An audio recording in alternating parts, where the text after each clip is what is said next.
මේ ඉතිහාසයේ සැඟවුණු රෝම විලංගුණන් වන සුළු සත්‍ය කතාවකි. සාමාන්‍යයෙන් අප දන්නේ පරාක්‍රමබාහු රජු වැව්බෙන්දි රජු ලෙස පමණක් වුවත් මුහුදේ නෙතරට ගොස් රාජ්‍යයක් යටත් කළ ලංකාවේ ප්‍රබලම නාවික හමුදාපතිවරයා ඔහු බව බොහෝ දෙනෙක් නොදනිති. මෙන්න ඒ වීර කතාව.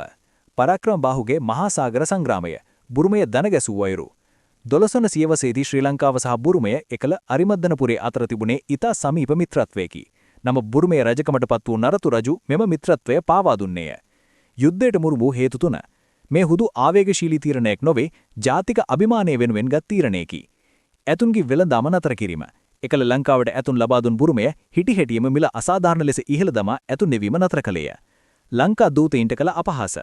පරාක්‍රමබාහු රජු යවූ රාජ්‍ය දූතයන්ගේ ආභරණ උදුරාගෙන ඔවුන්ව සිර කර තැබීමට නරතු රජු කටයුතු කළේය. කුමරියක පැහැර ගැනීම.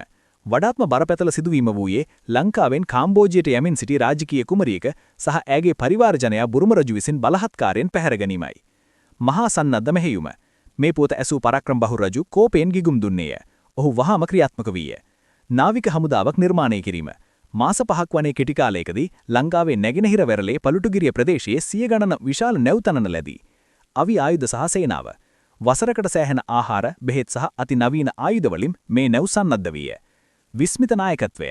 මේ මහා ආක්‍රමණය මෙහෙයුවේ කිත්තිනුවරගල් සහ ආදිත්‍ය යන සෙනපතිවරුන් දෙදෙනාය. බුරුමේ යටත් කිරීම. බංගලා බොක්ක හරහා දුරුණු කුණාටු මැදියේ ගමන් කළ ලංකා නාවික හමුදාව බුරුමේ කුසුමී වරායට ගොඩ බැසූහ. බුරුම වැසියන් සිහිනකින්වත් නොසිතිය අයුරින් ශ්‍රී ලාංකික සේනාව බුරුමේ අගනගුර ආක්‍රමණය කළහ. ලංකා සෙබළුන්ගේ දරුණු ප්‍රහාරයේ හමුවේ බුරුම රජු මිය ගිය අතර එරට රාජ්‍ය මන්ත්‍රණ සභාව වහාම පරාක්‍රමබාහු රජුට යටත් විය. අවසානයේදී ඔවුන් ලංකාවට අවශ්‍ය සීලු කොන්දේසි පිළිගෙන නැවතත් ඇතුන් පඬුරු ලෙස එවීම ආරම්භ කළේය. අප ලැබූ ජයග්‍රහණය.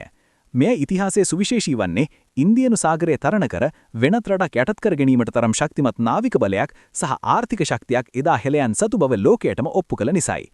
පරාක්‍රමබාහු යනු වැව්තැනු ඉංජිනේරුවා පමණක් නොවේ ලෝකයේ ජයගත් මහා සෙනපතියාද වේ.